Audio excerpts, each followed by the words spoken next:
So it's better for me, well, and for your lot.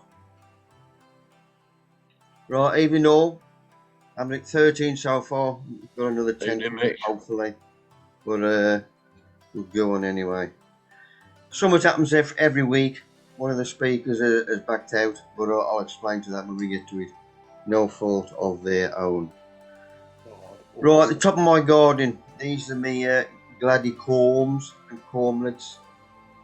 The cormlets I took last year. You see them are in the back there. The first lot I put in, and then little chops here. As you see, the back ones have got nothing on them to protect them, i.e. from drying out. And I'm going to vermiculite on them lot, and I'm trialling straw on the front lot, see how I get away with them. These are the black-eyed Susan. Started to come through. The second lot, which I'm going to prick out. I'll come to them later on. Then my climbers, which I had up my line props, if you remember from last year. The basket I've done for our little one, there's got a sweet pepper in the middle, and there's 2 trailing tomatoes. I hope I'm trailing any road. I've got to mulch that as well, help stop that drying out. Right, this was last week, my last sowing, but I hadn't got room to put it on. So I started off with the corms, and then I skinned them down to that, and then they got 2 spikes on, so I just leave the strongest one nearest to the centre.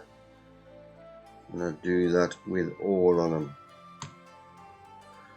Hound or my bodyguard are way too far away. So this is the last lot that's going down the plot, which is that end there. Luckily I've got a room at the end there, because I also need that later on. So the 4 raised beds of Gladys, weekly intervals, so it's about 6 weeks. See how we go with that. Don't forget, every year is different weather-wise. Exactly the same. I mean, last week we had 2 cold nights again, which affects everything. So that's why I stagger 6 weekly intervals. Because if you go on what you did last year, you'll come unstuck. So all's dug. With me, it's vermiculite in the hole, and then the corn was in line. That gets covered, and then luckily I'm still getting supply of rabbit muck with a straw, and that gets a top dressing. And the night after I planted that, it did forecast that good downpour, which was a bloody good downpour, meaning I didn't have to water. The last of my prims, these are going in my pots. So with these I'm using my own compost. Somebody's got the speaker on. Can you mute yourselves please? A new one who's just come in. So, because I can hear my echo. Mr. Butcher. As I mentioned, I'm using my compost, which is a good brew, as you all know. Bit of vermiculating. So halfway up, worm underneath. Obviously there's only 3 of each of that one, and that one's got 4. Top them up, label them, and I'm using straw again on these for the top dressing. So them lot will go in there, and that'll be all the corms done as well. Right, delphinium. These should be in flower. Steve, you got a question, mate? Had your hand up? How big are them? Go back a page. How big are them pots? I think them 3.5 litre. Thank you. If I'm wrong, I'll let you know next week or message you. All right, mate. Delphinium. This should be this is the one end of the tunnel, top of the garden.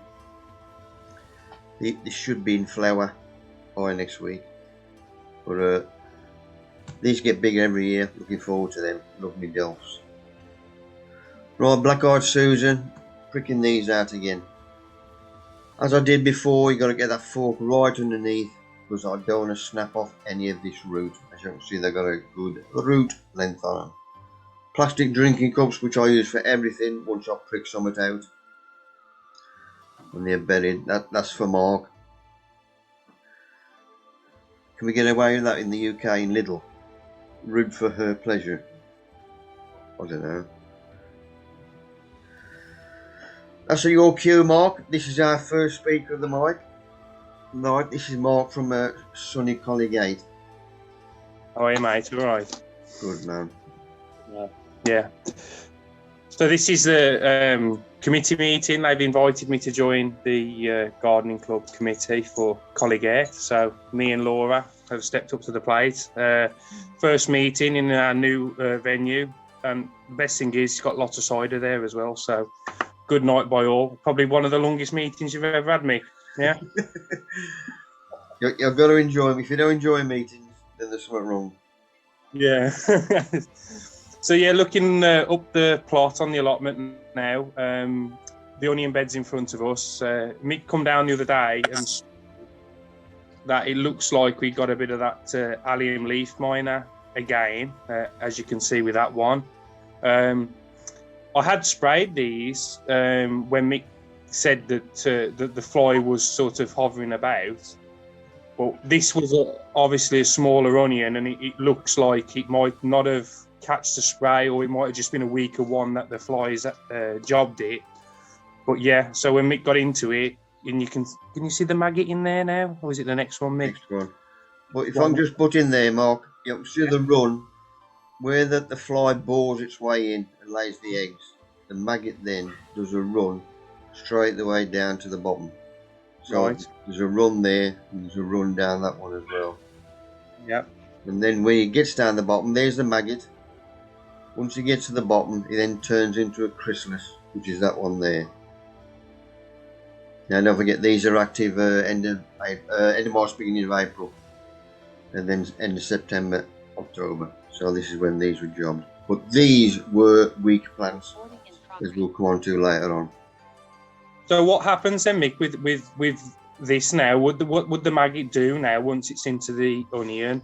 Once it's there, eventually, a couple of weeks, it'll turn into a chrysalis, and that chrysalis will overwinter in the soil, or that. Obviously, if you leave that in, that'll overwinter in the soil. Mm-hmm. Nigel, you got your hand up? Yeah, mate. Obviously, I mentioned a couple of weeks back that I'd had a few issues with this in the past, or what we thought was this. You said it's sort of end of March, beginning of April thing. Is it a temperature dependent thing? Because it was hellishly cold here end of March, beginning of April, and I've not had any problem this start. Ah, you've got away with it? Yeah. Everybody else on the plot as well? Well, I've not been round everybody, but not heard any complaints or anything. If somebody else has got it, then you'd have all had it on the plot. Right. So that could have something to do with it, yeah. Okay, I'll keep my eye open. Yeah. Cheers. Because the next active lot is in September, beginning October. Because these onions have been in since November. Yeah, these are overwintering. Overwintered, yeah. So okay, well, we'll see. So yeah, this is a photo. This is my well, we had a contractor on site at work, and they were building a gabion wall using these metal cages. So I asked if I could borrow a couple or four, and thought that would make a great cover to net, and obviously try and keep the bloody pigeons and everything off. So that's my attempt at netting them with the nets that I've got. Yeah, and ducks are doing well, getting 3 eggs a day. Well, we were getting 3 eggs a day, but one of them stopped laying, so I've threatened it with a barbecue, and then we had 3 eggs again today. So we hopefully we'll see. But I'll put, you can just see there, I'll put a little plum tree in the middle of the duck enclosure. So hopefully it's a little patio plum, so I think it only gets to about 1.5 meters. So yeah, we'll get some fruit, but I've obviously put some netting around it, because the bloody ducks, they'll eat anything and everything, whether they like it or not. They'll taste it. But they've left that alone at the minute, haven't they, Laura? Until it gets a little bit taller, and we'll see. No more luck, one of them will fly into the bloody top of it and sit in there and eat the top out of it. So But yeah, you can see a better picture of it there. But every time I go down the allotment, they know it's me. They know when we've pulled the car up and they're quacking away, and I have to go down and use a little wooden slide behind, and we let them out. And all the time that we're down on the plot, the ducks are out in their little enclosure. And then today we just fed them. It cost me a fortune. What was it? Watermelon, £3, was it? So they've had a whole bloody watermelon today, £3 worth of watermelon. But they've devoured it. The one that got his head stuck right into it. He was red halfway down his neck from it. But hey ho, they're great fun. Characters, all of them. This is a red peony that a chap who I work with down the cemetery dug up out of he split it last year in his garden and gave it to me. So Laura's planted it into her flower bed. I wish I'd have took another photo of this today, actually, Mick, because they've opened in the last 24 hours and they're a lovely, really deep red, aren't they? Beautiful, beautiful colour. I'll have to get you another photo of those and for another. But yeah, no, but he's got me a white one for home, which I've planted in the garden the last fortnight. So hopefully next year that should take root. But when I planted that one last year, it was that hot that it seemed to go ever so droopy and withered, and I was surprised that I managed to keep it, but it's come back bigger and better this year, so I'm happy. So this top one, we've got cut and come again lettuce and spring onions have popped up, radishes up, and the carrots are up in the bottom 3 tubs. So yeah, looking good. I can't wait to go over there with some cheese cobs and have me salad and lettuce and stuff. What's this? Oh, purple sprouting broccoli. So Laura works at a nursery and was talking about the allotment with the kids. And one of the kids piped up and was mentioned talking about our ducks. And Laura said that somebody on the site had got geese as well. And he said he's never seen a goose egg. So we were up the farm shop the other day and Laura bought a goose egg and took it into nursery. And this babby was overwhelmed by this goose egg. He's carried it everywhere with him. And then a couple of days later, he turned up with a picture of some coloured in chicken picture he'd done, and he brought us some purple sprouting broccoli as well to say thank you for the egg. So we'll give it a try. I've split these, potted them into pots, and when I've got a bit of root on them, I'll transplant them out into the plot. So never grown it before. So when would you pick this then, Mick? Once it's planted? As soon as I'm ready. Yeah. Around about February. The only problem I find with that is that when you plant it out, it tends to be still growing and producing a crop when you want to use the ground for no spring crop. Right. So what I did with mine, I planted mine in 30-litre tubs, so you can just shove the tub around the allotment and I'm still cropping. Oh, right, okay. Well, yeah, okay. Well, I've got some tubs, so I might do that because I'm a bit pushed for ground at the minute. I've got loads of stuff to go out, and I'm suddenly looking at the pot thinking, I don't know where I'm going to put it all. So that sounds a good idea. I'll try that. Yeah, great stuff. Next one then, Mick. Oh, yeah, fruits. Oh, yeah, they got see the picture of that peony now. It's just opened in the front there. Fruit's doing well. Everything's booming really, really well and nice. So I'm well chuffed with it this year. The last lot of heavy rain we've had's helped a lot, hasn't it? With it, it's really brought everything on, as well as the bloody weeds. So, one or the other, isn't it? But I'm well impressed with that peony. It's a lovely flower. To the next one, Mickey. Oh yeah, and you can see me barbecue there on the left. I've threatened the ducks with that. So. We'll see. We might be having a bit of roast duck by the end of the summer, but no, it's just a place to chill. We love it over there every day. Hopefully tomorrow I'm going to have a good few hours over there in the morning with a sandwich. These are 2 gooseberry bushes in front, and they've got lots of fruit on them now, Laura, at the minute. Hopefully somebody don't bloody steal the lot this year. We might actually get something to eat, but we'll see. We'll see. Next one, Mick lad. Yeah, and those what are those raspberry canes, aren't they? Last look on the raspberry canes, because we were talking about this the other week. I cut them all down last year because I didn't know what variety they were. So the growth from last year has grown up, and I've tied it at the top of the canes. And then we've got obviously new growth coming up from the bottom. this year. We had a look the other day, and I've got what looks like fruit on the new growth at the bottom and on the old growth at the top. So any suggestions? Anybody know what particular variety they are, or whether they're summer or... And what they look like. I've got no idea myself. So Jerry should be on here. Not here, is it? He should be on by the end of it. What's going on? Yeah, Well, we'll ask him the question later then, because as I say, that we had a good look, and that there is fruit on the new and on the old at the top. So I'm none the Well, wiser. that's a bonus, isn't it? Well, of course it is. Yeah, I mean, more fruit the better. And to the right of it, you between the shed and that's me comfrey that I've stuck in a pot.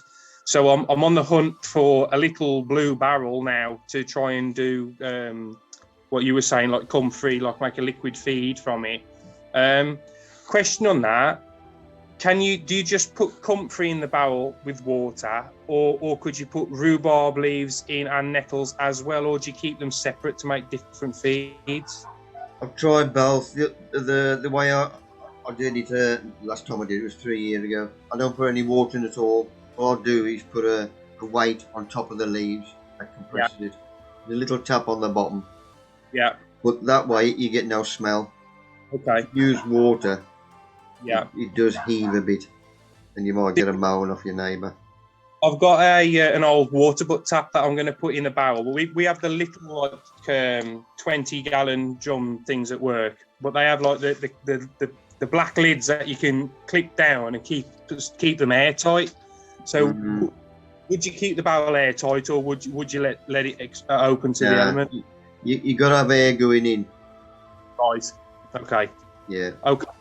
Yeah. So that's what I'll try. But as you say, then I'll put a piece of carpet on or something then to try and. Sorry, my tortoise is wandering off here. Nigel, question, mate. Just quick on that one, Mick. On about the method you use, are using the brick on it. Mention all that you need to dilute that at a higher rate than you would if you soaked it in water, because it's really concentrated the pure liquid out of the leaves. Yeah. Right. Yeah. So like a 1 to 10 dilution with it, yeah. Well, when I use the one in the barrel with the rainwater, just rainwater, I just use it as it is. But I've used it with like a 6-inch drain pipe, like Mick has, with a brick on a rope, and I'll dilute that at about 10 to 1. Right. Okay, well, when I get a barrel, that'll be the next thing. Because that comfrey looks like it's just about to flower. So is that the time to like cut it back to use it? Yep. And how much would I cut the comfrey back on that? Do you reckon? I'll take it right down to the ground. Whatever you take off, don't forget the plant's got to survive, so you'll just keep shooting again. Okay, so just take a little bit at a time and keep adding it at a time. Yeah, okay. Don't forget it's good for your compost and all. Yeah, great stuff. We'll try that then. Oh, so this is picking up. Take your comfrey off at the bottom. Off the bottom, okay. Right to the floor. And then we in 4 weeks it'll be back up again. Okay, great stuff. Great stuff. So this is a SAF photo. I was talking the other day down the plot, and as I mentioned, obviously went to Pershore for a couple of years. And my dad had found some old photos out down his house, and he said, "You better take these back with you." When we were at Pershore, we had to keep a very, very small allotment plot as part of our coursework, and it was hard work really, because you were there 4 days a week doing your lessons. And you'd also, in your dinner hour, and got to keep this allotment plot. And they judged you for it at the end of the year as part of your coursework. And I got best plot, and this was the little prize that they gave me. And it just popped up with the photos that my dad gave me the other day. So I thought, bloody hell, I'm well chuffed with that. So, yeah, I bet I ought to get that out and put it on display, really, hadn't I, rather than leave it in the drawer. But, yeah, no. Good man. Oh, yeah. So what have we got here? I think we've got 3 pumpkins in the background, and I think the front 2, are they courgettes? I think they might be courgettes. Yeah. Squash, courgette.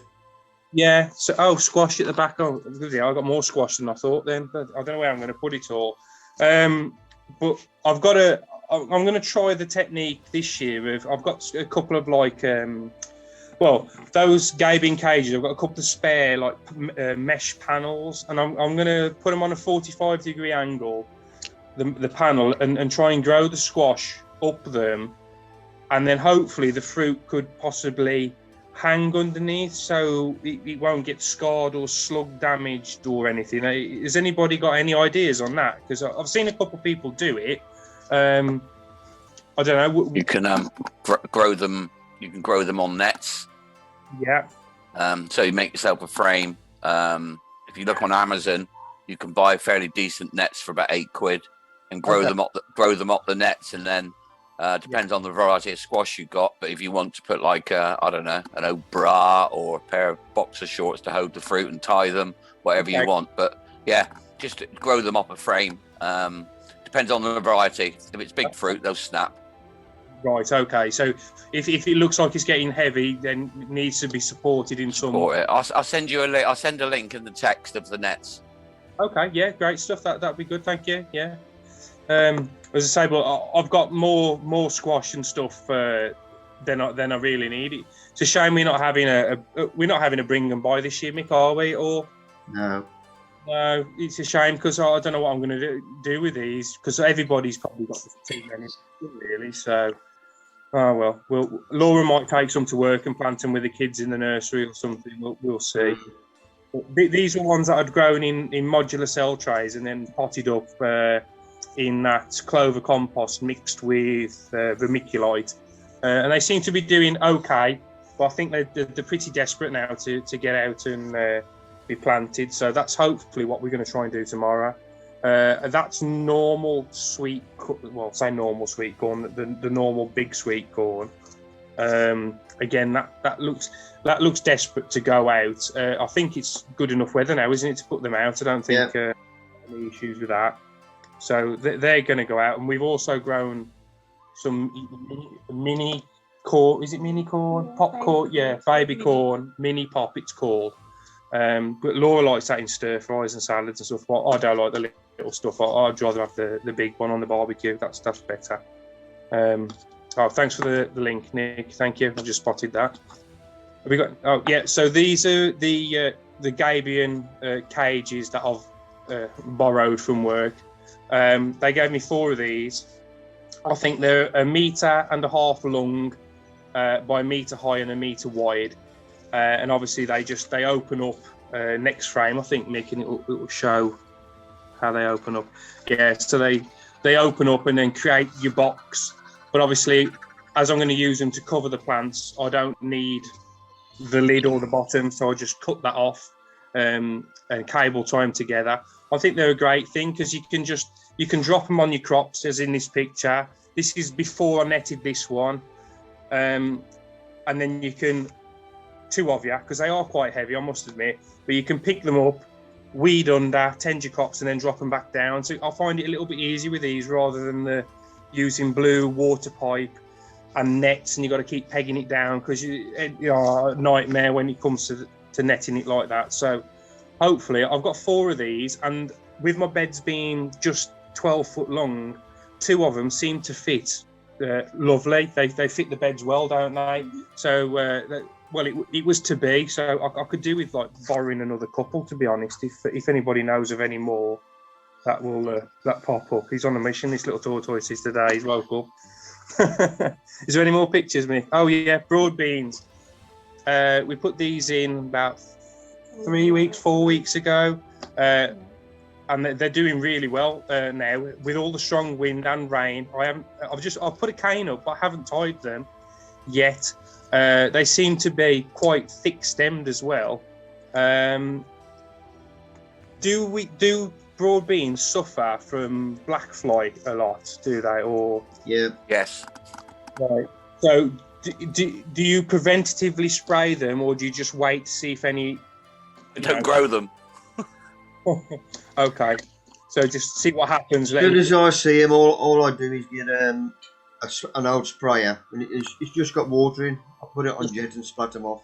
Oh, just like blast them off, like yeah. Okay. That's before they get into a big gang.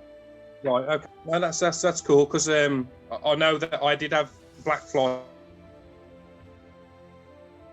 on my beans last year out of nowhere and really took hold. So I just wondered whether you could spray to prevent it or just wait until you see the first signs of them. So okay. I mean, you could use soapy water. That's all we was allowed to use at the school. Yeah. Obviously, you got to do it every 3 days or something. Okay. Yeah, no worries. Well, they seem healthy at the minute though. So yeah. Nigel, question? Not a question really. It's something my granddad always used to sort of tell me about broad beans was, you know, if they did get black fly, it was always in the tips. Just nip the tip out. Okay. Yeah. Yeah. Worked perfectly, you know. Yeah. Good idea. Because you've always got new growth off the bottom. Yeah. Great stuff. Yeah. That's a good tip, actually. Yeah. Well, we'll think about that. That's it. Tip of the week, Nigel. Top of the board. Thank you. You ain't bloody won nothing. Oh, and the strawberries. Yeah, got loads of flowers on, and I think Laura spotted that we've got some fruits coming at the bottom now. But this I've netted the strawberries this year because last year we didn't. Well, we had about 2, didn't we? Between the bloody blackbirds and everything else. So, but I've netted them this year, and they seem to be doing lots better. So, hopefully, we should be getting some fruit soon. I'd have thought, wouldn't we? Another couple of weeks, you reckon, or what? Yeah, with this weather, yeah. Right stuff. So yeah, this is looking back down the plot from the middle. The front bed, those are my potatoes, and they did pop up last week, but then they forecast, was it on the Wednesday or one of the days, that it might go down to about 4 degrees. So I was a little worried about an air frost. So I used some of that rabbit muck and straw and just covered the top of the growth.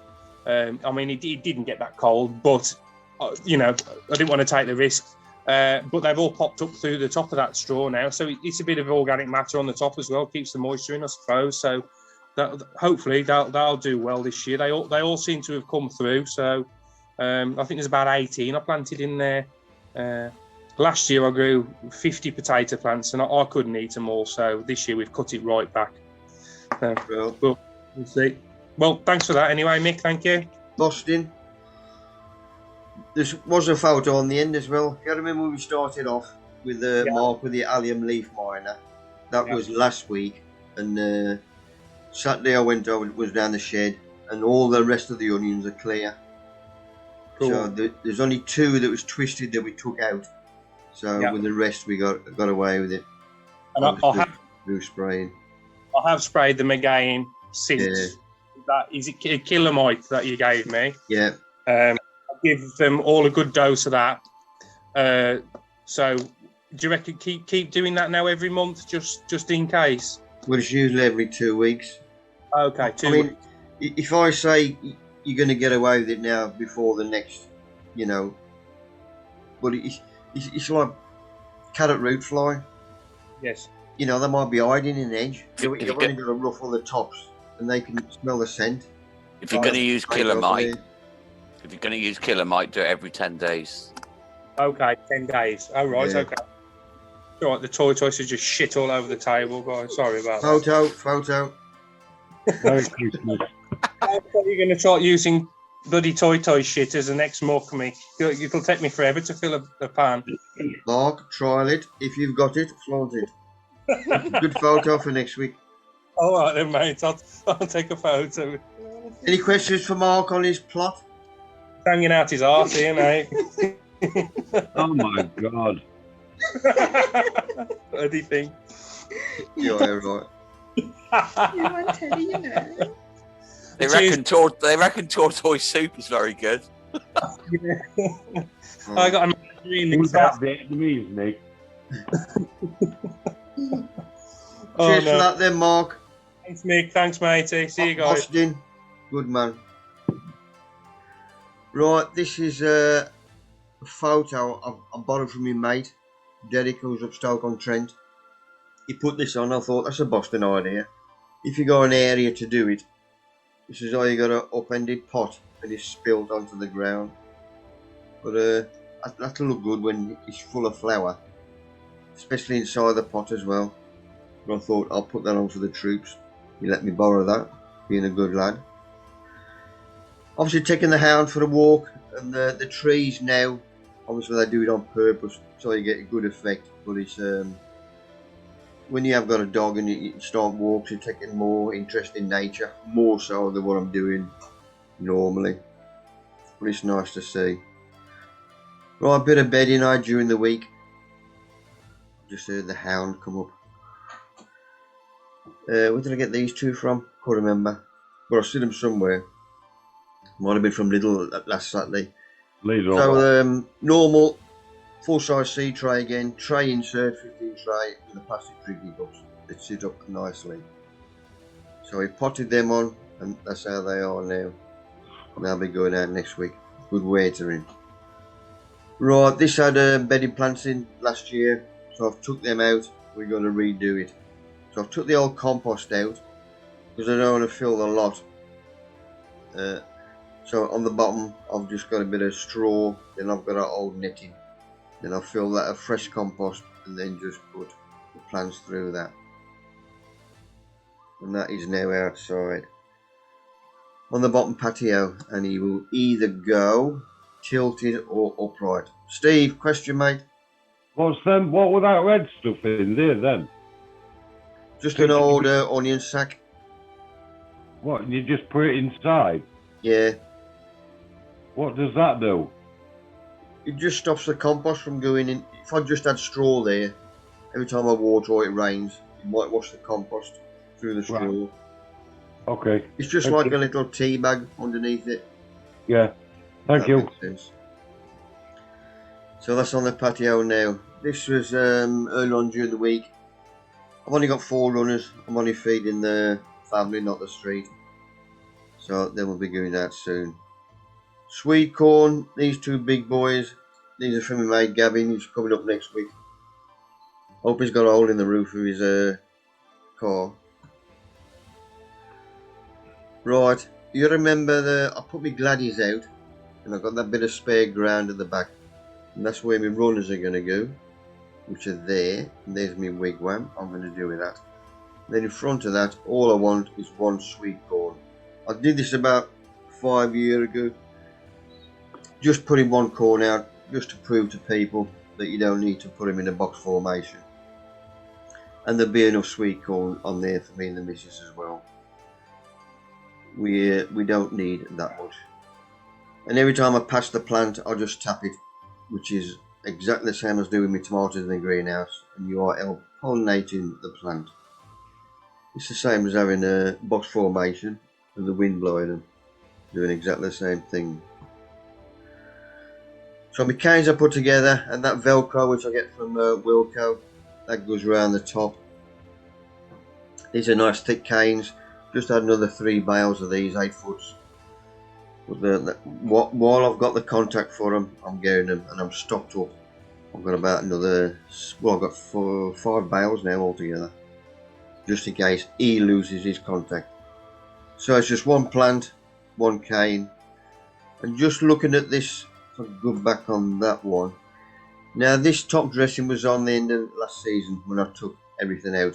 Obviously my corms was, well, the other lot, my Gladys was down here.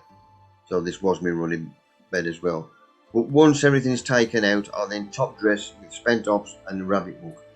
So under there, because it's been left over winter, I've got my own and my cellium working away. Don't forget there's been no disturbance, nothing. And it's been, when it was cut, this was put on, watered and then covered with the weed suppressant. So nature has been let to do its work. And obviously worms as well, and that's what I'm after. Normal thing today, I did some more potting today, and got the whole same size as the pot, obviously. So take out more than what you think you need, and then obviously take them out. Nice wide thick roots, and those roots were opened up a bit just to help him out. Mycorrhizae in his up and under, there's some, he'll get fed up with that by the time I finish. Make sure he's nice and upright. Now that leaf is buried probably about 1.5 inches. If you remember from earlier on, when that does die off, then that knuckle underneath will throw out new shoots, new roots. And because the soil is there, he will just carry on and root and give you an extra set of roots. When that one dies off, if you look at it closely, you'll see that one goes underneath as well, meaning I've got another 2 good lots of roots there. Extra roots, meaning I haven't got to cane it. It's going to be that solid, no wind is going to knock him down. You'll probably get a bloody hurricane end of June. Also, that leaf there, I might get away with that one as well.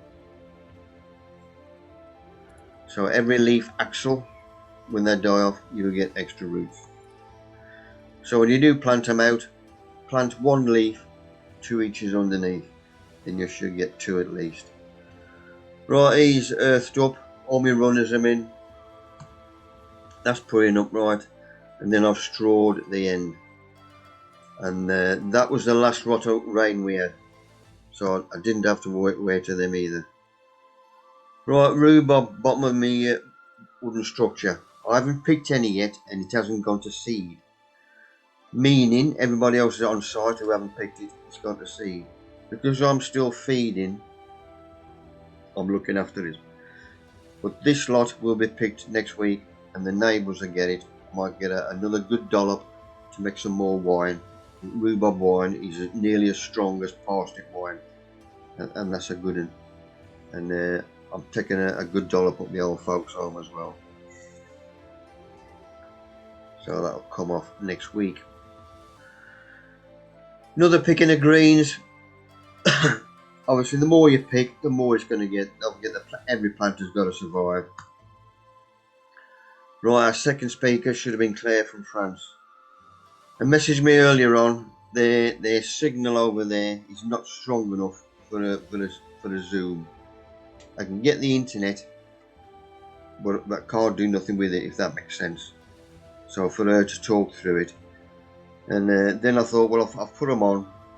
I can waffle my way through. But I thought, no, I'll leave it for next week. So I took all them photos off, and so that I can carry on next week and go through the talk as normal. I saw another one of these. Can we get away with that? Little green balls of death, which I suppose they are for kids, ain't they? All of them. Oh, what's that bloody mean? Right, worm wheel. Where's my wheel? There it is. Yes. Can you see that shuffle there? Where my arrow is? Ben told us about that tonight, meaning... Yes, Mick. I've shuffled that a few times. So it's gone round. I've got to do 4 tonight. Because we had a rollover. I hope that's going round. In a fashion. No. Steve, you've moved that. I was nearly in fashion time, but he stopped it. Oh. Nick. Perfect, Mick. Perfect.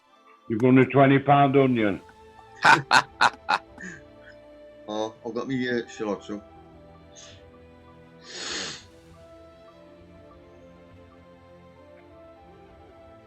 Well. Colin, he's won £2 of sausage. Colin, you've won a trip with Amazon. What? What's that? Oh, it's going to Amazon, yeah. 3 lots. 4. Got a rollover from last week. Oh, of course.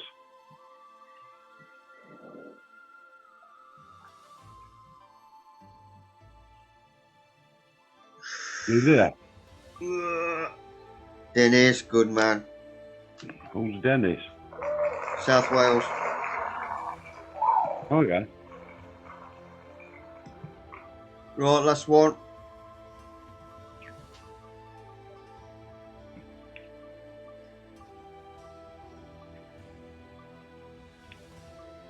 Nigel, have you tried something? No. Dinner. Jenny King, good.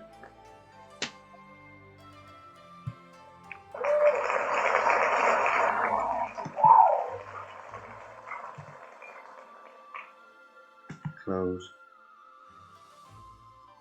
Nice one, Mick. 4 this week. Thank God for that. Right, mushroom compost. I'd meat delivered during the week. 1400 litres, sorry, instead of the full ton. But this was a bloody weight and a half. You can see when he got him off the trolley. Luckily got a little motor on his. We can see how far we got it before the wheels dug in. But that weren't too far away actually. Luckily, it was a nice day because you've always got the chance of the heavens opening up, and all I had to do was cover that. Obviously, I can't leave it. Somebody bloody nick it. But we then had to transfer it from there to that one. But beautiful stuff. It's a lovely brew. And you see the mycelium in there as well. Don't forget, mushroom is a fungi. Spent mushroom compost. So I've got Chili Paul and Jared. Still, I took that suit off. It's been 3 weeks now. But look at they come down to give me a hand. But we fill that up, ram that down, and then luckily I got about 8 spare bags for the rest of the compost. We jobbed that out. And sat it down the shed. I never even have time to bag any of them up. We had but we've sorted with that again. We've chocolate with that. Good brew. Right, Black Country. We're well known for chain making and nails years ago. And I noticed this on a fence, which I thought was quite apt. So it's a chain link instead of a nice line strut. Because where our house is, we got a detached house at the bottom of us, and then it's all terraced houses. And the terraced houses have still got the old outhouses. And 2 doors away, I put a piece on about 6 years ago, something. But the old couple that was in there, I'd still got the original outhouse. They never converted it, used it or nothing, because there was only them 2. And it has still got the workshop in there for a nail making workshop. Meaning the women used to hammer out the nails. You know, I took photos of that. I wanted to put them on here, but I thought it was fine. But I thought I'll give that to the troops. Yellow Canna and me lilies. Crocosmere as well. This is Lizzie from South Wales. I sent us these up earlier on. These were little chaps when I put them out. That's how they are now. And got a fine room for them.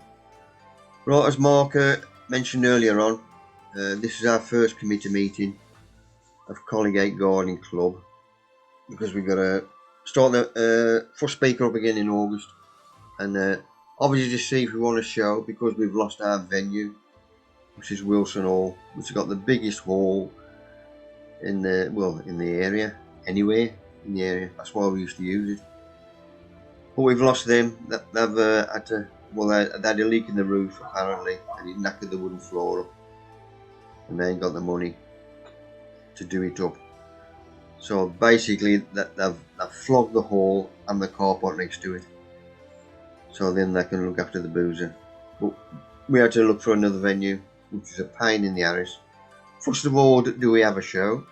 I said yes, because I've grown all my crap for it. Venues. There's one with a decent size hall, not as big as the one we used to, but you've got to look at everything, i.e. set up, like people for staging, especially the Dahlia Chrysanth people. They've got to have staging outside or an area which is undercover. One thing they don't is rain and wind, obviously blow things over. So you've got to be able to pull up to it on a car, upload, and then walk in, no steps and all this rubbish. And the car park you need on a night for people who were exhibited, plus for all the people who were for the auction as well. because halfway through the auction, when we do have a break, that is when they all take everything outside and put it in the cars to make room on the table for buying other stuff.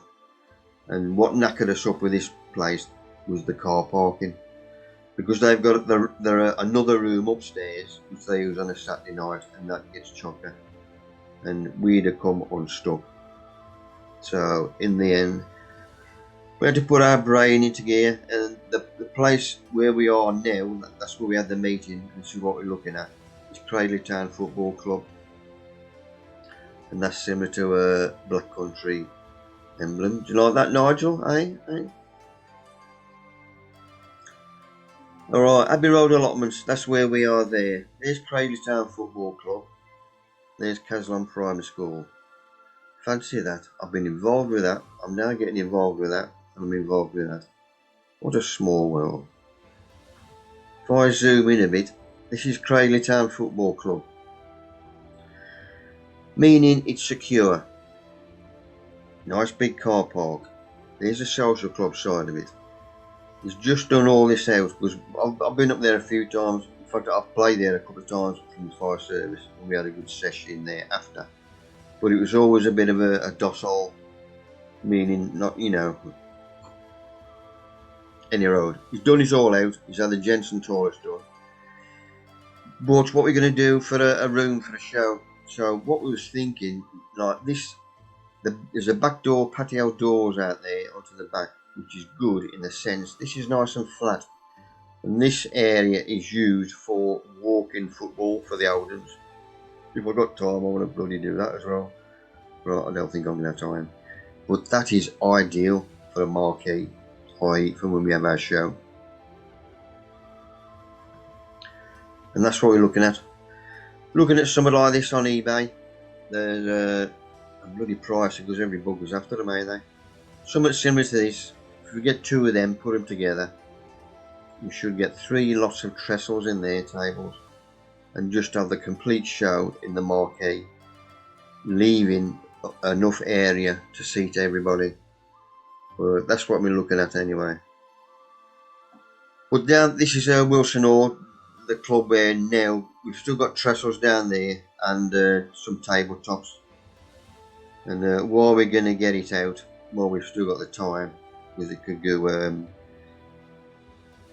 going to say tits up, I've got to say that, so I'll say balls up.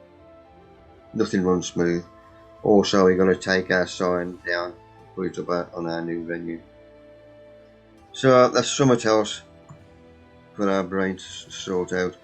Plus, we couldn't get the Saturday, which we normally have, the second Saturday September, which is because Dave from Newcastle, bloody Newcastle, Chesterfield, we get us to talk last week. He comes down with his mate and they judge adventurers. But that's knackered them up because we can only get the first Saturday, which is the 4th of September this year for the show. Next year we'll be back to normal. So I've got other judges for that. But hopefully that will sort us out there. Right, this is down the plot. My last 2 heavyweight leaks are going out. These, if you remember Neil, he gave us a talk last week on his heavy veg. And these leaks are off him. A couple of his spares, he's a good lad. So I'll bring my cover back again. And there's 2 leaks already gone out. Steve, you got an hand, mate? What mate with them leaks, Nick, please? There's Cumbrian Sammy Cross. Thank you. If I'm wrong, Neil will put his hand up and tell me if he's on here. Not sure if he's on. If I'm wrong, I'll let you know next week. As you can see, it looks pretty dry there. Exactly the same again, which I do last year, top dress. So that's how much it has broken down from that lot when it was put on. But just down a couple of inches. Bit of mark under his Harris. And then bung him in. I'm thinking on a top dress with more rabbit muck. When I'm down there, this little cheeky strapper was nicking all the chaps. Also, while I was down there, I put some more spinach in, bit of mic under him. Cheeky, getting a bit close, getting a bit too close there. So these got strawed once everything is put out, and then a good watering. Don't forget these are under cover. Good ventilation all the way around though, so I ain't gonna struggle with that. Also, I've got my fan going, which we can see there. My solar panels up here, and when the sun is out, he whizzes around. If I can remember, well, I'll write it down.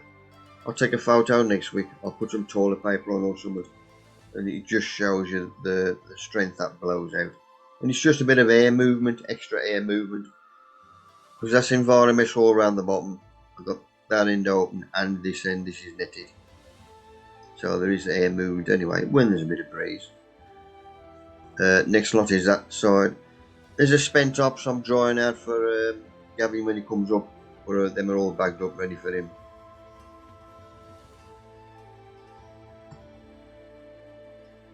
Nice white roots on him, bung him out. Make sure he's firmed in nice and upright, then straw it, then water it once it has been strawed. So that is that lot now, just about full. Them chaps will probably go out during the week. Right, my second lot, these are, if you remember, I started off in drinking cups, then the next pot size up was the blue, the red plastic ones. You get them from the pound shop or Wilco. From that one, they're going into the deep pots. Nice white thick roots. Open these up again. These should have been potted on. I like to pot on before these start going round. That's why I open them up, help them out. Give them a good watering. Them two were for Gary down the road. I think he's on tonight. Yep, pick them up during the week, mate. Right, these are off Keith, earlier on, Keith Irons. He sent me some climbers. He's a good lad.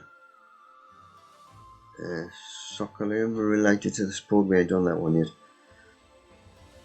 I think you sent me this one here has got to be bought in because it's very well, he don't like the winter, meaning it's going to stay in the pot. So I've got a gap there, so that's where he's going. I was just going to put him on top, but I have buried him like I do with me. You know, the chaps that don't like the cold weather. There's another one there, that was an evergreen. I've planted him down that end as well. There was a gap there. As you can see, I've gone straight up against the wall. Got to lower it out. Put a bit of mic under his iris, help him out. And I've planted him. As you can see, he's ready to go out. Earth him back up again. Right, this chap, I think this is yeah, just see the green on it. Obviously got him last year, but he did survive.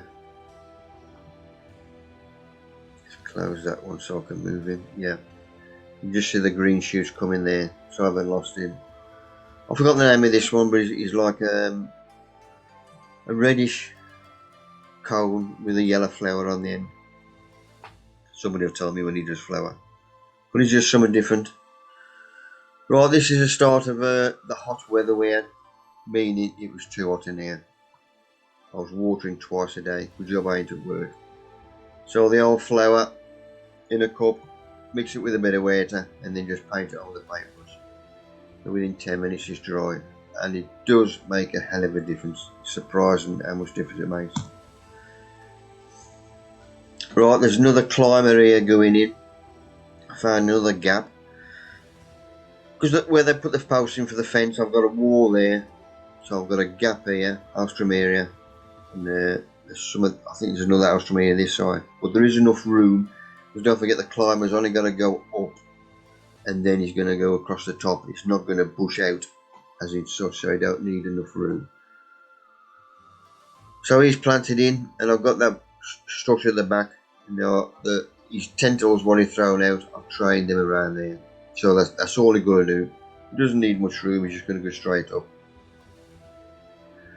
And there's another last one on the other side, because I've got no framework or nothing. I've just got 2 bits of string coming down. That's loose, that end, and I just pull that string tight and just wrap this round like he has there, and then he will climb up in.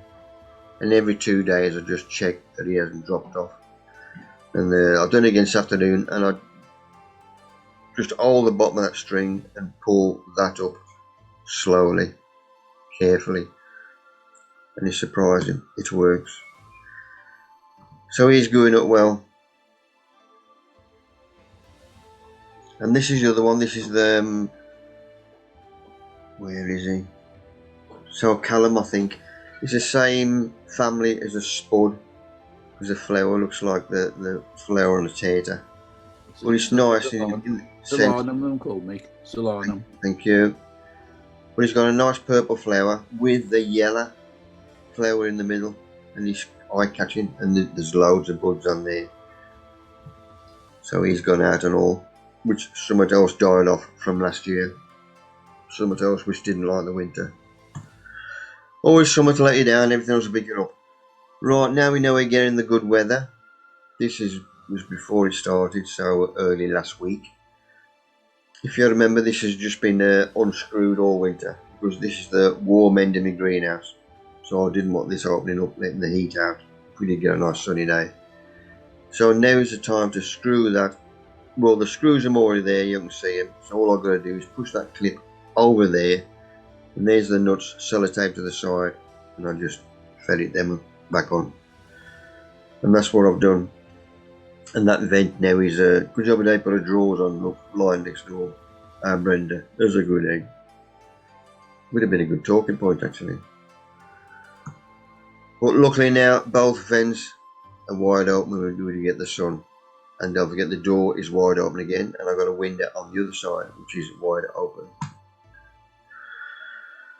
Right, our third speaker is Ray from Lancashire. Are you with us, Ray? He is. He nodded off.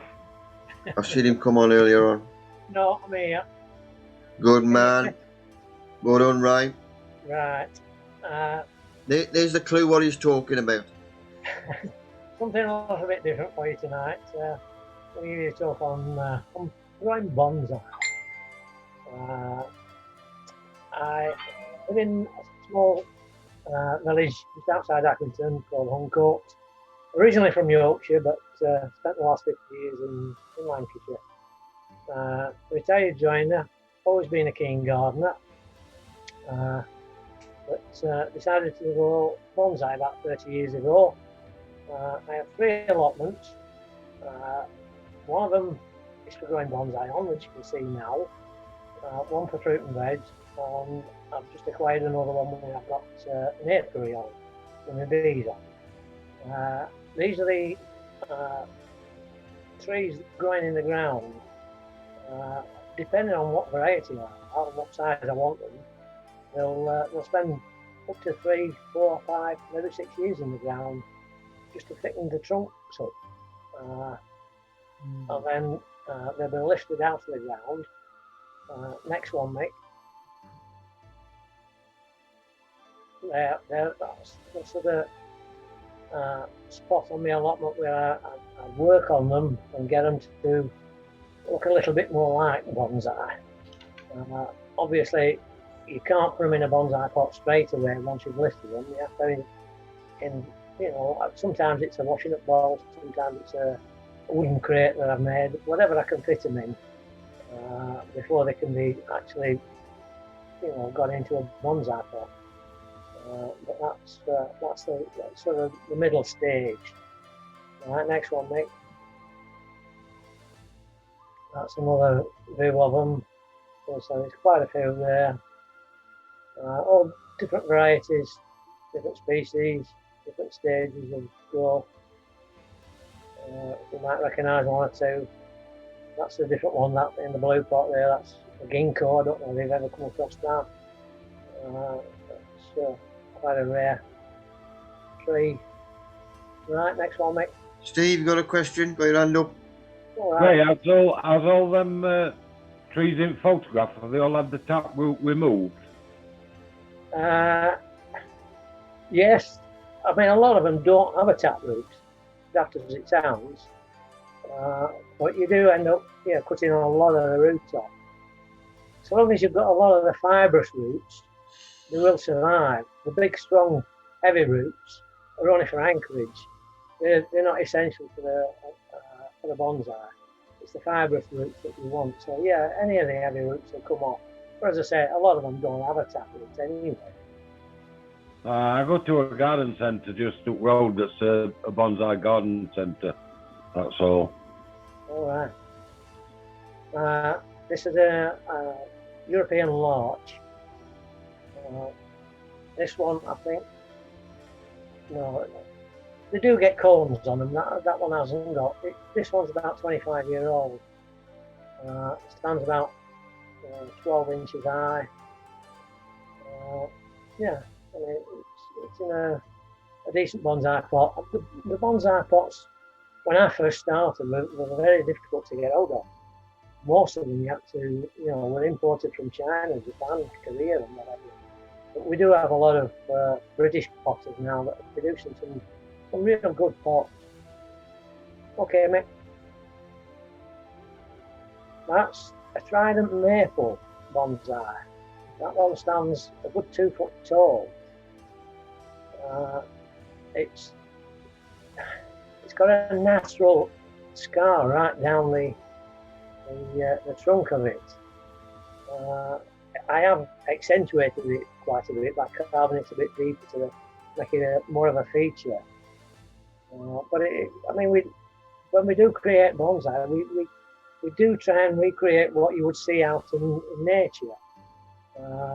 And trees do get damaged. Trees do get ailments. They do get struck by lightning.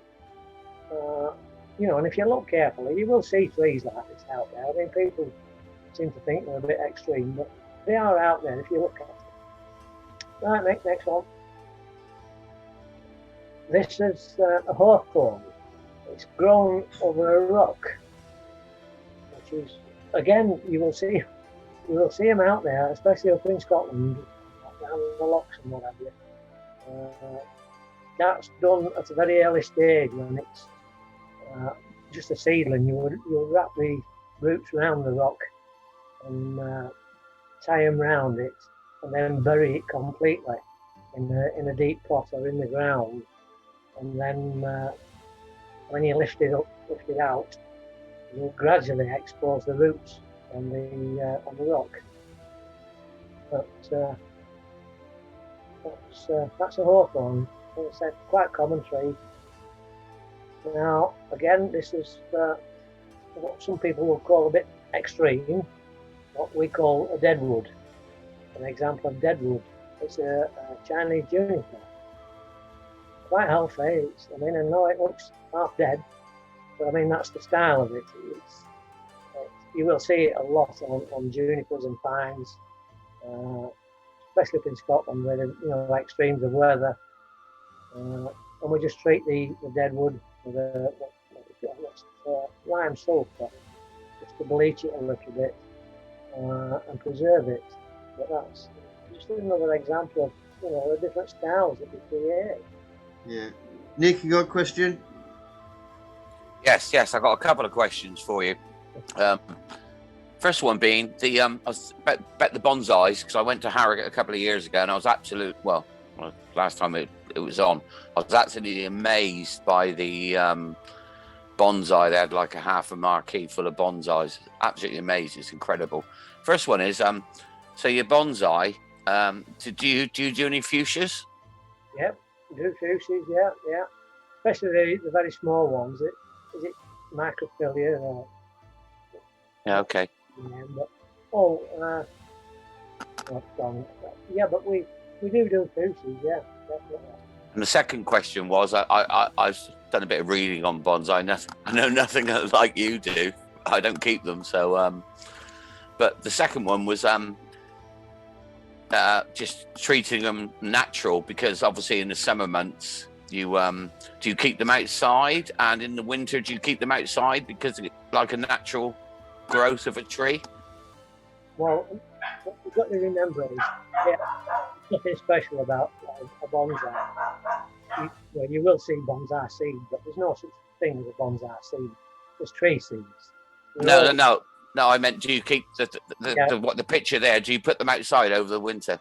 Yeah, they all stay outside all year round, apart from the maples. The maples will be in the cold green. Okay. It will go down to -6.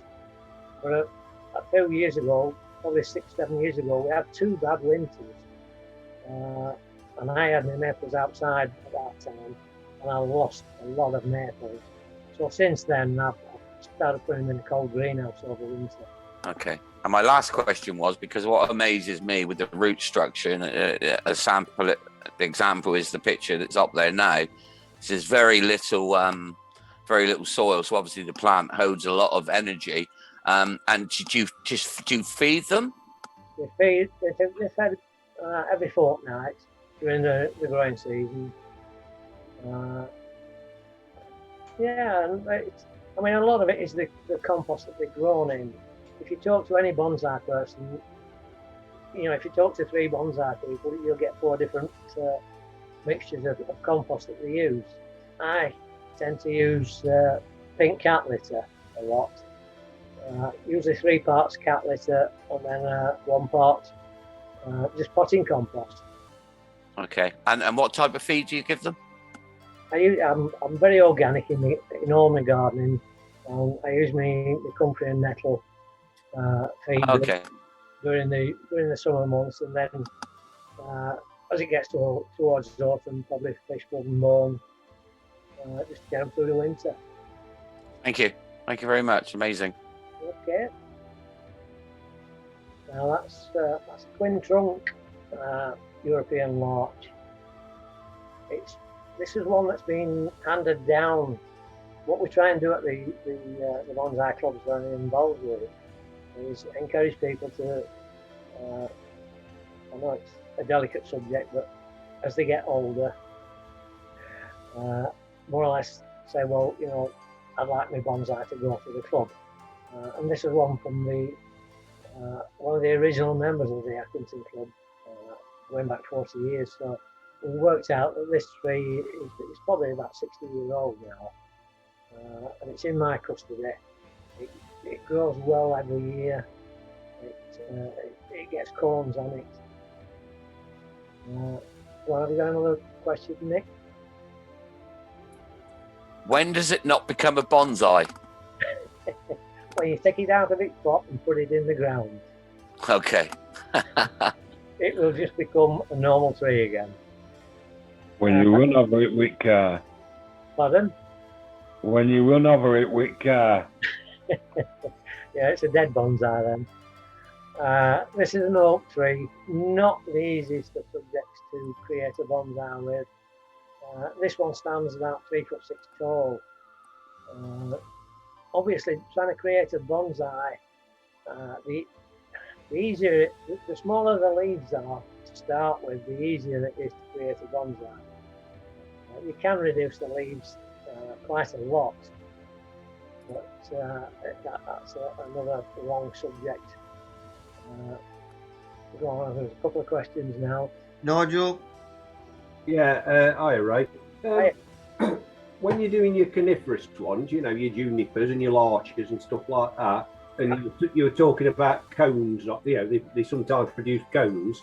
Yeah. Are the cones bonsai'd as well? And following on from that, are the seeds also bonsai'd? The cones are bonsai'd, yes. I've never actually found out whether there's any seeds inside the cones, to be honest. I've never delved into that. Yeah. To be honest. Okay, thanks. Most things, the only thing that won't is fruit. Some people grow like crab apples, pomegranates, stuff like that. But the fruit won't reduce in size. Oh, wow. So you got a small tree with a great big pomegranate hanging up, is it? That's it, yeah. you will probably leave just one on, Yeah. so that it doesn't take too much out of the tree. Great, thanks. Okay. Right. Nigel, yeah. Well, all right. I've photographed bonsai a lot at the various garden shows I go to. And I haven't seen on yours yet any branches that you've wired. Do you actually wire any? Yes, but I wire all my trees during the winter months. For a few reasons, really. I mean, especially the deciduous, once the leaves drop off, you can see what is wrong with the tree, what needs wiring, what needs clipping, what needs, a little attention. So as soon as the leaves have dropped on the tree, I'll start wiring, which is usually October-ish.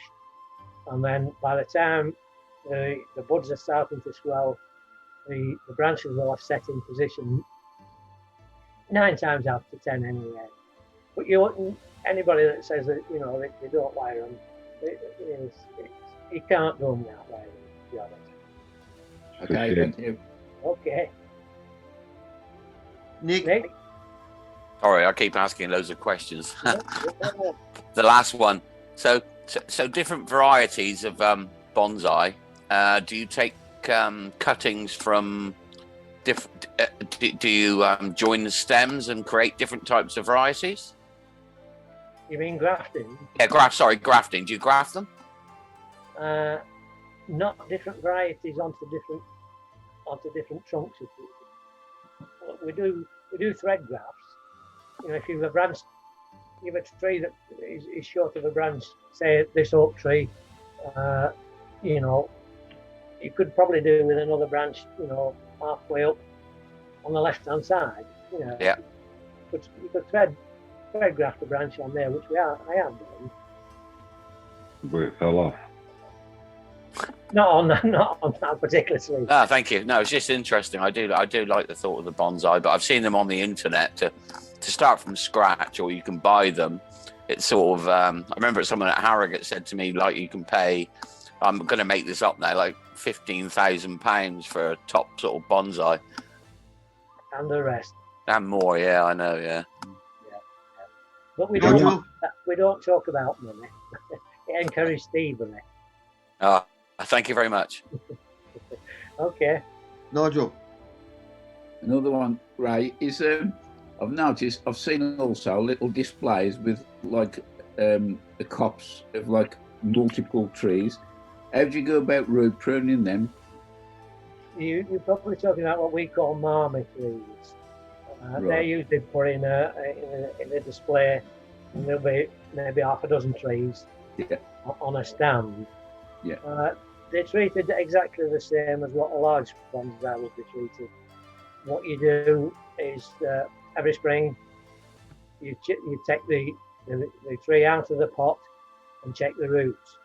We're not like normal gardeners. We don't pot them on into bigger pots. If anything, it will go into a smaller pot, not a larger pot. But if the roots are running around the pot, we then untangle them with a fork and snip them back, put a little bit of fresh compost in, and put them back in this pot. Okay. Is there any disease at all which is specific to bonsai, or is it just the method of growing? No. I mean, you'll get such as green fly, black fly, and stuff like that on certain varieties, but no, they're pretty disease-free, really. Yeah. One last question. Anybody what's starting out for bonsai, what tree or variety would you recommend as a first off? Cotoneaster. Yeah, Cotoneaster, which was the one I was holding on the first picture. They're the very easy ones. You've a job to kill them. Privet is great. Privet makes some fantastic bonsai. And a lot of people are digging edges up these days, and you can get them with a decent trunk on, and pot them up, and before long you'd have a bonsai, within 3 or 4 years. They're probably two best ones. Okay, thank you very much. Thank you. Right. Nick, have you got another question? Yeah. Yeah, my last question from you, because I'm interested in it. What is the most, if you know the answer, what is the most expensive bonsai tree in the world? Oh, well, you would have to go to Japan to find that out. And, Or the UK? in the An UK, azalea called Lightning Struck. Because I went up against it at a show. I've seen them on the internet, selling for 10, 12,000. But as I said, we don't like to discuss money because it encourages thievery. But they do fetch a decent price. But there's a lot of work goes into it. It's this one here that's on now. That's a field maple. It's a Compost. That Lightning Struck is up for sale now, and it's 75 grand. Sounds like a good pension investment plan if you start early enough.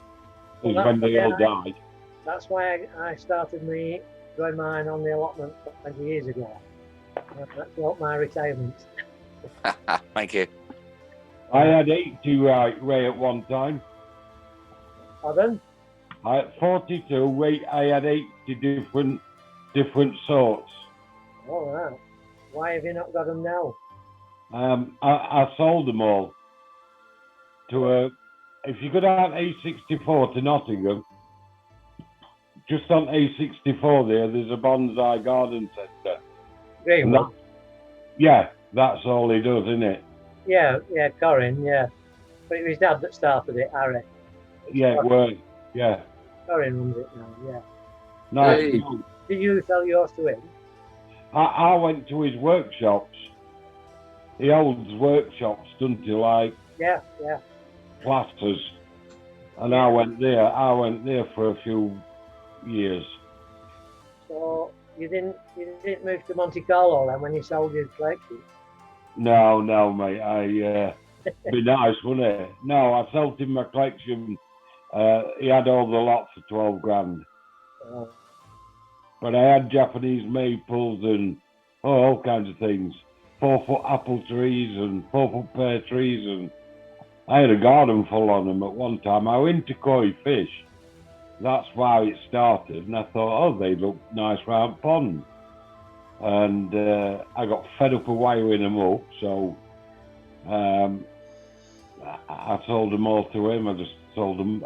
I actually moved house to a bigger garden, so I might have another go yet, Ray, but I don't know. It's hard work. Like you say, it don't come overnight. It's very hard work. Well, it doesn't come as hard work if you enjoy it. Same as gardening, and if you enjoy it, it's not hard work. But as I said, this is a field maple, root over rock again. I created that just over 25 years ago, and it looked a bit ridiculous when I first did it because the tree was sort of pencil thin, and it looked like a bit of a twig stuck on top of a rock. But over the years, it's made a fine bonsai, really. It's very nice, Ray. It's getting to the stage where you can hardly see the rock, to be honest. When did you start, Ray? I started in 1989. Wow. 32 years ago. Yeah, long time ago. Yeah. No good me doing them now, but dead by the time they're nice. No, you're never too late to start. Never too late. You can pass them on to us. Don't you get doing any, Mick? I've grown them from seed. They're very nice, I must admit. Have you won anything? I don't do national competitions or anything like that. We do a lot of shows and exhibitions locally. Displays. In Lancashire and over into Yorkshire, but no, I mean it's not supposed to be a competitive hobby, but it is. Yeah. Oh, I know it is. I've seen them break branches off and all sorts. Yeah. And I've seen judges do it. Tell me about it. Stealing onions? Yes. No, that's it, you see. Corin, that was a coincidence, mentioning Corin, because I've got him booked up to give us a talk at our garden club in, I think it's September, October. On bonsai? Yeah. Oh, no, he's good. He's good. We've had him a lot at our club. Yeah. There's not many blokes named Corin, and as soon as you mentioned, I thought, well, it's got to be the same one. Yeah. Yeah. He's named after I think it's an azalea. There's an azalea called Corin. It is, yeah. I think that's where his dad got the name from. Pink Corin. Yeah. So Nice. that's a Mugo pine in what we call a cascade style.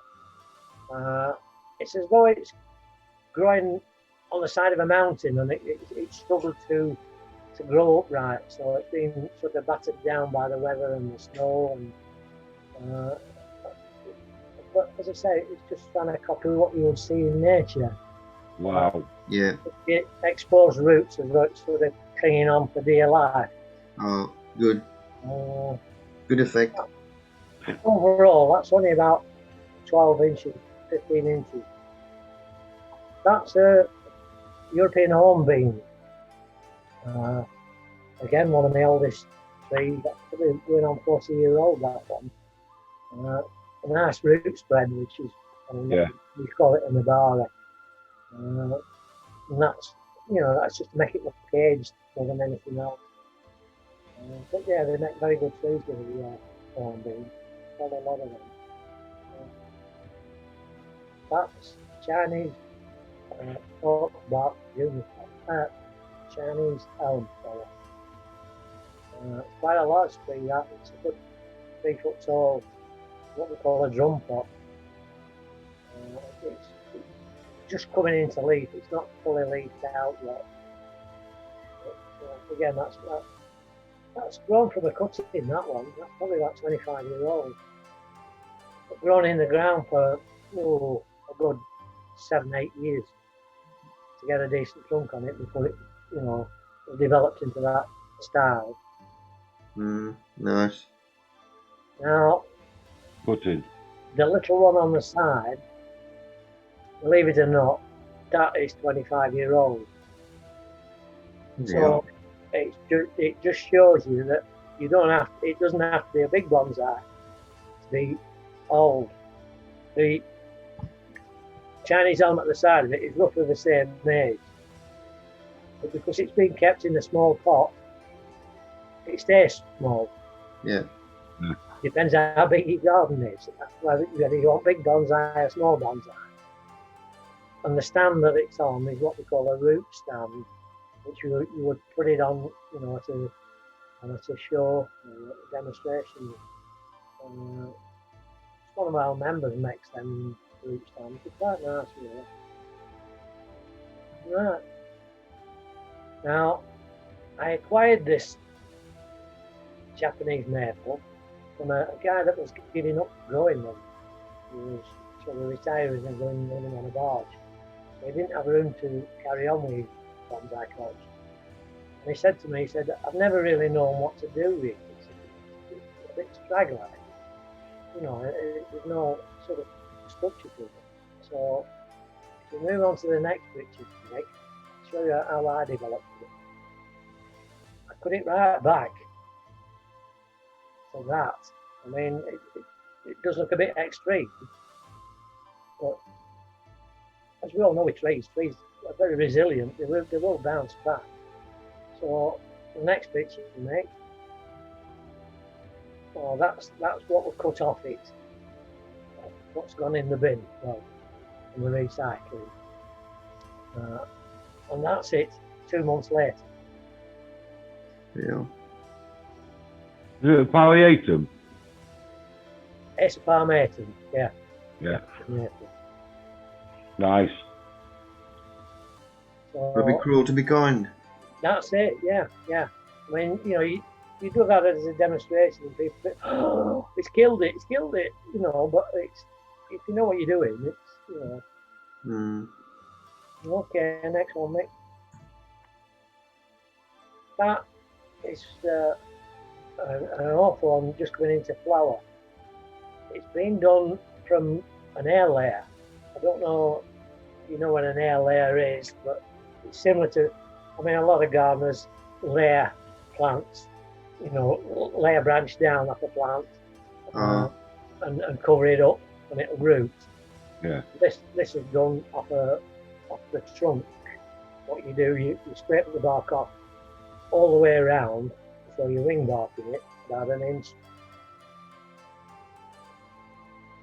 Usually the same thickness as the trunk. Put some rooting hormone powder on the top section of it. Cover it with sphagnum moss. Put some black polythene over it to keep the daylight out. Depending on the species, it will root into that sphagnum moss then, and you have a new tree from that. No, I don't have a tiny chainsaw. That's as I said, they kept outside in winter. That's just showing that little Peony ester that I started to talk with. They're hardy enough. Yeah, that's in the middle of winter this last winter. We're in Lancashire. Right, next one. That's a section of wire that we used to wire the trees with, all different thicknesses. You tend to use a third of the thickness of the trunk or the branch that you wire in. That's the thickness of the wire you would use, approximately a third. And you wrap your wire around roughly 45 degrees. If you wind it any tighter than that, it acts like a spring and it will just spring back. These are some of the tools we use. The bottom one there is what we call a gin pliers. They're for stripping the bark off if you're creating dead wood. There's a pair of scissors for keeping the tree in trim.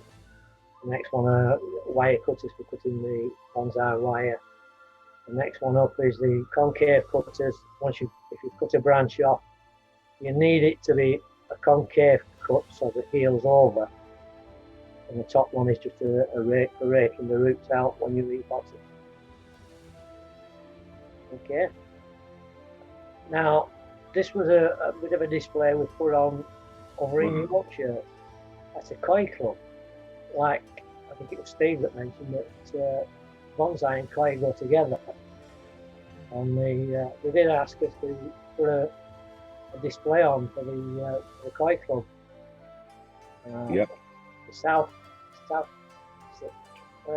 Yorkshire Koi Club it was, and they said that they would appreciate it if we come and put a display on. And we put this on, and to be honest, we could have sold them all that day, but they weren't for sale. They were just a demonstration of what we grow. Were you tempted, Ray? Pardon? Were you tempted? No. Bloody liar. Some liars on here. Now, if the price is right, we all know that. But yeah, so that's about it, folks. But, yeah, it's just a bit. That's a beauty in middle, Ray. That's a beauty in middle, isn't it? The Ace of Palmatum, yeah, that's nice. That. Not mine. It's the guy that's stood at the back. What's that way then? Is that another palliatum? That's that's Ace of Dishojo, the red maple. Everybody likes them. Yeah, it's pretty nice. Can't play enough maples. Everybody wants a maple. There's some nice ones on there, Ray. Yeah. The jammy bugger. Right, excellent. Okay. Thanks Now, Ray was he had this a short notice. Was one of the speakers couldn't make tonight, so Ray helped me out. So he's done his prayer and it's Boston display. Thank you, Excellent, Ray. Thank you, sir. Okay, no problem. Thank you. Any Thank more you, Ray. questions while we Brilliant. got hold of him? Pardon? Only one. Where's his bonsai vegetables? That comes next. He's speaking to him. Okay. Cheers, Ray. Okay, no problem. Right, I went round to my mate's house Colin, my mate, I still see his Mrs. Hands now and then. And I went round there to pick some eggshells, egg boxes and all the gum. Had a cuppa, obviously, and a chinoise. And I saw this chap up the corner. And I thought, that'll be of interest for next Sunday. Yeah. And I thought, look at him. Beautiful. Wisteria. Wisteria. My mate Colin, he liked his bonsai. Yeah, it wants me potting. Yeah. But beautiful. Yeah. You got it now, mate. No, Which will not be long. no. And Ange loves them. Has took over from him. Obviously, he didn't know what to do. Spinach. Right, spinach. It needs potting up. Delphinium off Jeffrey. It needs going out. Right, if I've got a straighten a onion up, then I'll water it, then straighten him up. But there was only one in the last lot I had to look at. 2 little tumblers with me 5mm marks. There's one for feed and one for insecticide. Make sure you don't get them mixed up. Shallots, exhibition shallots, and me pickling shallots. As soon as the pickling ones get to 30mm, then they come off as they They're are. looking well, Mick. Not too bad. And it's usually longest day, that's when the exhibition shallots come up. These lot are still getting watered. Because I can't get my strimmer, because we've had to really fence everything because of the hound, I can't get my strimmer to go up, obviously here. Obviously the wire keeps snapping. So I've had to get down with scissors and go along. And the hound keeps helping me. But that looks a bit better, and that's how I've done it there. That's how it looks at the moment. It was probably took 2-3 days ago. So it's in my delphiniums. These are bulking out now. Should have a good bit of growth on them flowers. Another delphinium there. And there's a couple down here as well. Your next door neighbour's keen as well, I see. Yeah, he likes his veg and his flowers. I got him into Alströmerias last year as well. And nice wispy clouds, good weather. Look at that. Roast taters, black country dripping. I cook my joints on a slow cook all afternoon. Beautiful. Right, this is Lynn from Starbridge. I put a photo in her back garden. I paid her a visit a couple of weeks ago, dropped her some compost off. Well, I asked if I could nick the photo for tonight's sesh. I said yes, always nice to see people's photos. I got a couple of photos, let me have them, and we bung them on. These chaps have come through beautiful on the bottom of the patio, just up against the fence. Luckily, these are, I don't know where this goes, I've only got about 1.5 inches of soil. Whether that's got anything to do with it, I'm the perfect height just for looking at. Because I've got these up the side of the garden, and some of them 2 foot high. But these are beautiful because you can see the plants. Not on the level, but not far off. Are they Aquilias? Aquilegia. Aquilegia, yeah.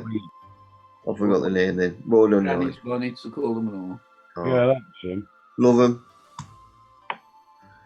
I do. Right, my door's off. If you remember, I started off heating just that end. But now we have got the decent weather. Obviously, the door is off. And there's no heating on whatsoever.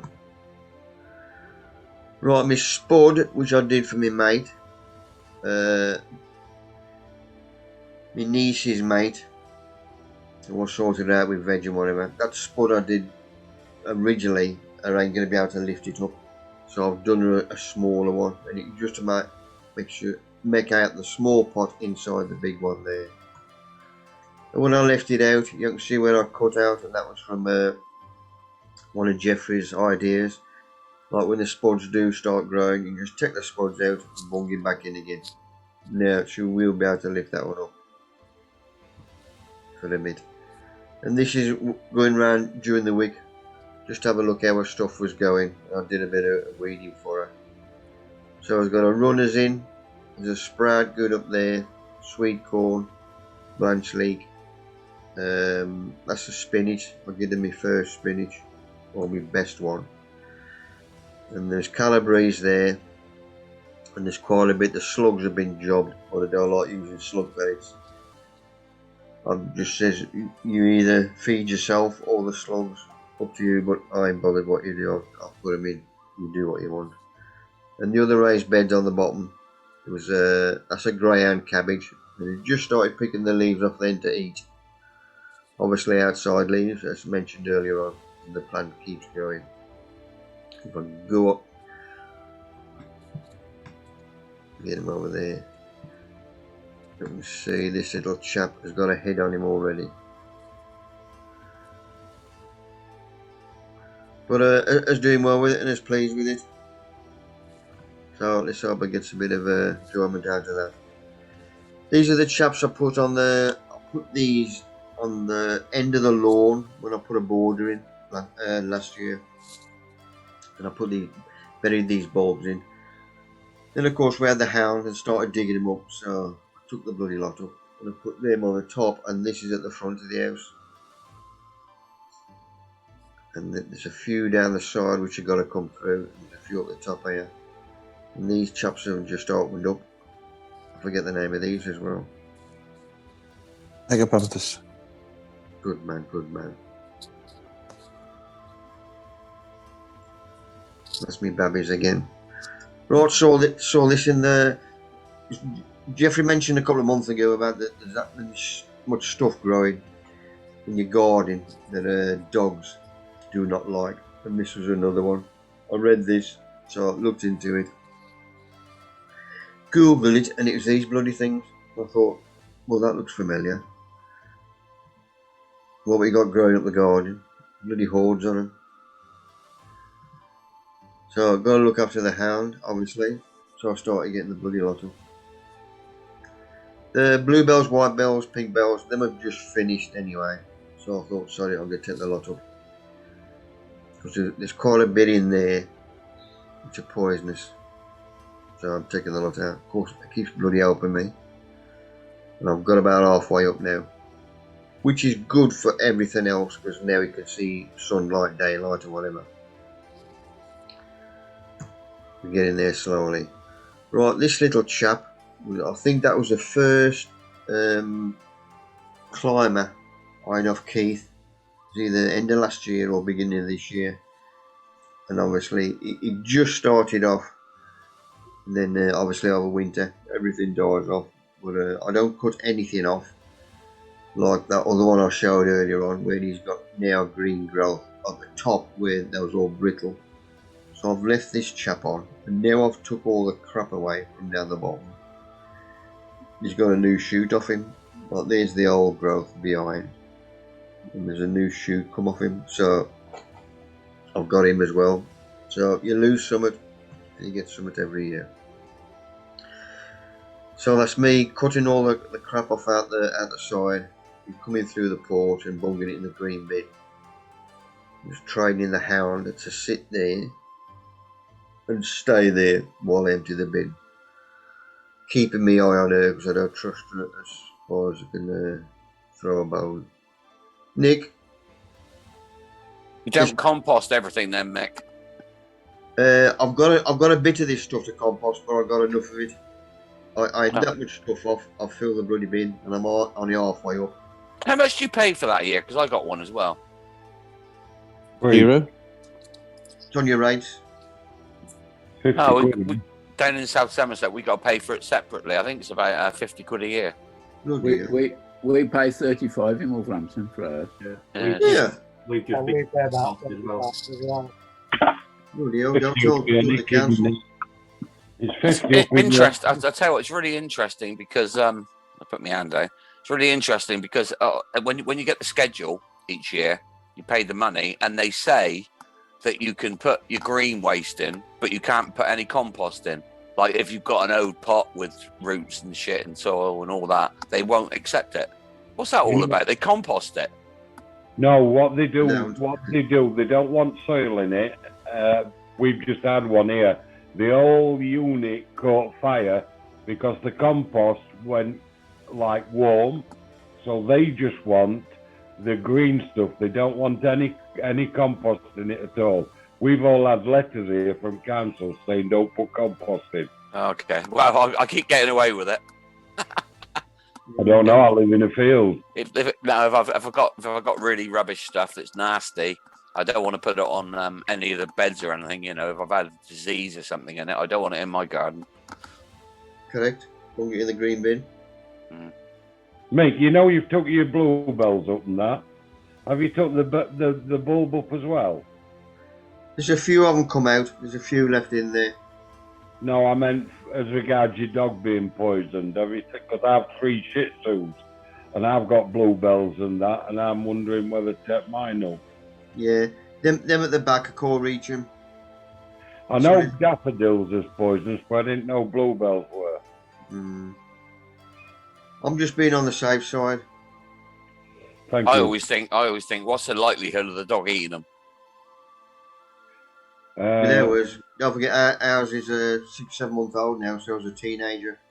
Yeah. When I was a teenager, I was a little teenager. You'd eat anything then, Mick, wouldn't you? Yeah, I still do now. And the bloody hound does. I don't know. I'd swap your dinners for mine. Right, when I had me delivery, I had Johnny's compost. It's more grow organic. I think there's grit. There's quite a bit of stuff, and I've also put my name on the list again for another pallet of compost. She said it could take 3 or 4 months. Now, luckily, somebody he was going down the waiting list. He got 3 pallets in, and that was it. And the next one on his waiting list, he rung them up, and he says, "I don't want it. I've had it off somebody else." And he was just about to send the bloke out with my delivery, and he says, "Sorry, I ain't going to muck about looking for the next one." He says, "Throw it on there, and I'll put it on his bill." Luckily, we've got another supply of composting. Otherwise, we'd have gone for the loose compost from Beaver. There's quite a few of that. Nick, got your hand up, mate? Yeah, Humax compost. I've got a local. Right on my doorstep, there's a farm garden centre. It's been going for 7 or 8 years. I couldn't believe it. They got fucking 7 or 8 polytunnels, and they're using Humax general purpose compost. I find it really good. Does anybody else use it? I used to use that years ago. This is probably 20 years ago. And then the government said anybody making the compost, they're allowed to put alternatives in. Me and Nigel use it best, don't we, Nigel? I've been using that when I can't get the bath gates of Humax, and that's okay. Yeah, it works really well for me. They've got their things back in order then. Because originally, I was getting that much crap in and that many complaints. So they've got themselves in order. The last bag I had, I put it through a route receiver and got hardly any rubbish out of it. Well, I was just about to say, I think the Humax is better than the Clover multi-purpose there. Good. The problem with most compost supplies, I think, and it happens to, well, I'm going to say all of them, they go through spells where they'll produce crap. And Clover, I've gone through with them and they have admitted it's been rubbish, some of it has. Yeah. The last batch I had was no good, and that's why I moved over to the bathgate stuff. Which is excellent, isn't it, Nigel? Yeah, very, very. I mean that Humax, they're selling it up the road. Like I said, this garden centre, sort of a farm garden centre, but it's big. They're selling that at £5. It's 60 litres. Yeah, that's what we flog ours at, the Clover. Clover do a compost, and I don't think it's badged as Clover, but they make it's called Bloom and Grow, and that is really good stuff. It is. We had that once in the shed there, Mick. Yeah. In a black bag. That's the one, Paul. Yeah. I've got that one in the garden as well. It's pretty much the same. Magic. Is Black Magic any good? Don't know. I've not used that one. I mean, Jack's Magic. Yeah. Jack's Magic. Yeah. Yeah. Is that good? Yeah, I used to grow with it. I went away from it and went over to the Clover Professional, or M3, M2, that sort of thing. There's a guy selling a few pallets down here, that's all. Jack's Magic, yeah, that's it. Right, moving on. This Moving is on. Jeffrey's Delphinium he sent me. The seed, started this chap off. I found a space. If you can recognise my little raised bed there, that's where my glad is in. So this is the end of my border. So where that post is there, or just about there I should say, there's a little gap for this chap to go in. And that's where he's going. Just going down with a hand fork, obviously right up against this lot. There was originally wood chip. But going down, that's where my pipe work is, my water pipe going under the soil. Also my power to the greenhouse, that's where my cable is.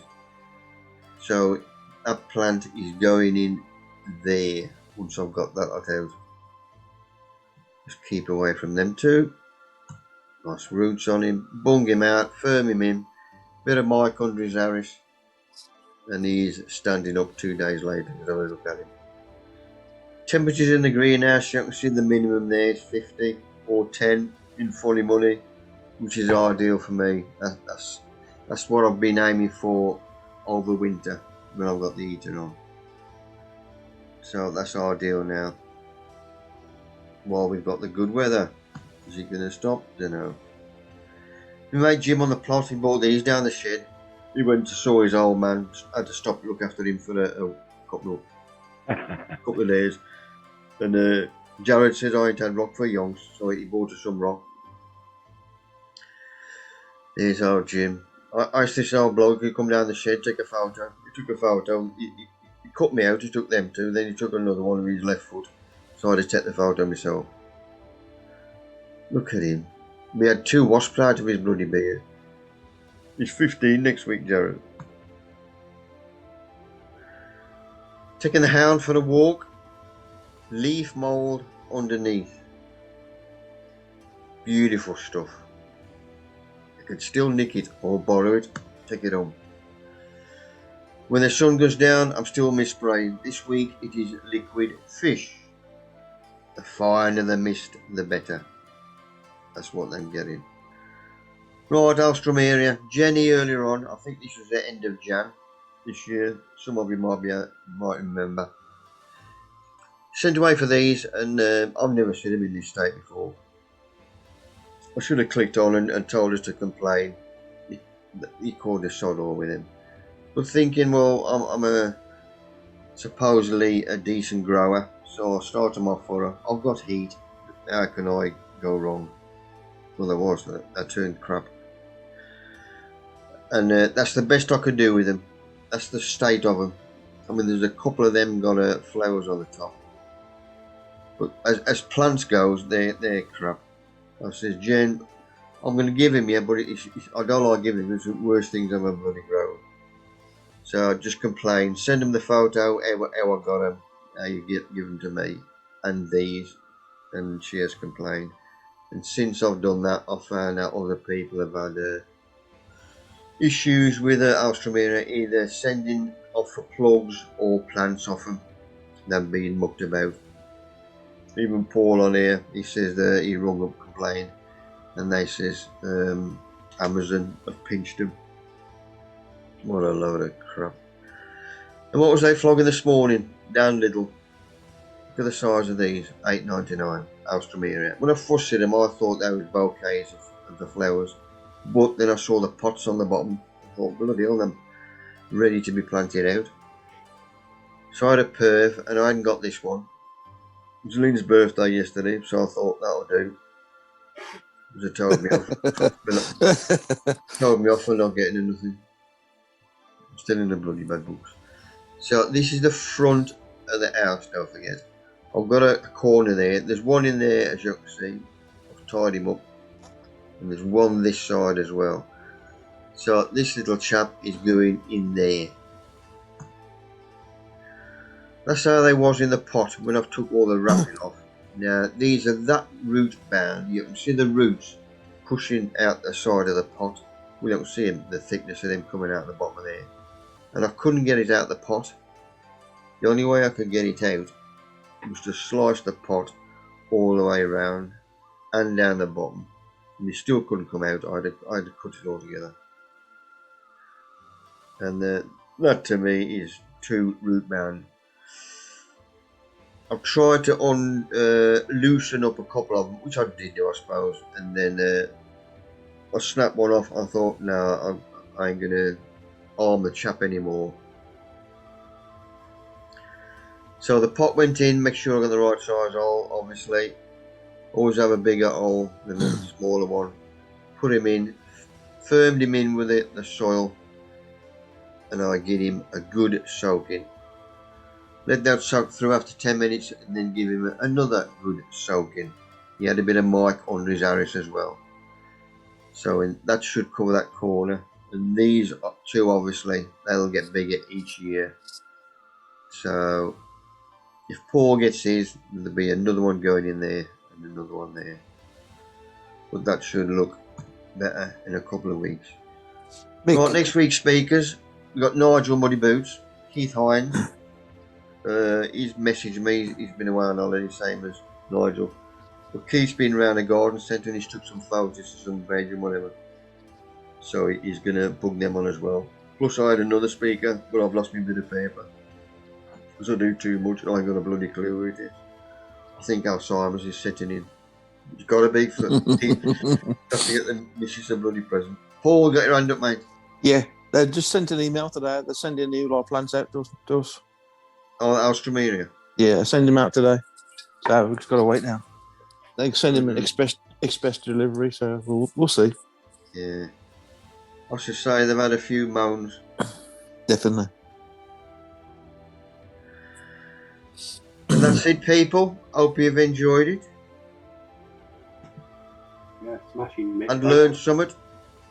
Yeah. I'd like to thank my speakers, especially Ray. He's got me out the quagmire. Especially because Claire couldn't make it tonight, obviously having no signal. I mean, we're lucky where we are. We've always got a decent signal. We're surprising how many people are out in the sticks. You know, that can get a signal on the phone, but to get something on the internet or something, on a laptop, a good sized laptop or computer, they just ain't got the what's it. So, thank you for turning up, everybody. On this summer's day. We need more members. No, we don't. We got 49 on the chat down here. I think what you got to remember, Noel, bank holiday next week, so a lot of people are gone away as well. Yeah. Thumbs out. I've spoke to 5 people before now.